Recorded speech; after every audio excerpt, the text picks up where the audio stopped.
এইখন i20 মই দেখাইছিলোঁ আপোনালোকক আৰু গাড়ীখন মোৰ ভিডিঅ' চাই গাড়ীখন নিব আহিলে গুৱাহাটীৰ পৰা i20 স্পৰ্টছ আছিল খুব কম ৰানিঙৰ আছিলে 39,000 মাত্ৰ চলা আছিলে এইখন গাড়ী কিন্তু বহুতে ফোন কৰিয়ে আছিলে আপডেট এটা দি দিওঁ গাড়ীখন নিব আহিলে গুৱাহাটীৰ পৰা গাড়ীখন মজা হৈ আছিলে এইখন গাড়ীখন নিব আহিলে বৌহঁত আহিল গুৱাহাটীৰ পৰা মই টিকলিজনীকো দেখাই দিওঁ আগে দেখাই দিম টিকলি মইনা হাই কৈ দিয়াচোন দিদি আমাক ডাঙৰ হ'লে চাব পাৰিবা ভিডিঅ'টো দাদাৰ এই লগৰ গোটেই বন্ধু গোটেইকেইজন আহিল ঠিকে আছে গাড়ী গোটেইকেইজন এক্সপাৰ্ট মানুহ বঢ়িয়াকৈ চালে ঠিকে আছে ন একচুৱেলি গাড়ীখন ভিডিঅ' দিয়াৰ লগতে মোক বুকিং কৰিছিল পইচা এডভান্সো কৰি দিছিল আৰু ফাইনেলি হৈ গ'ল আব ঠিকে আছে আকৌ আহিব এইফালে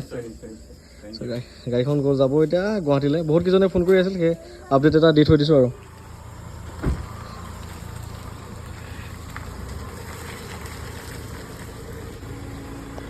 যাবা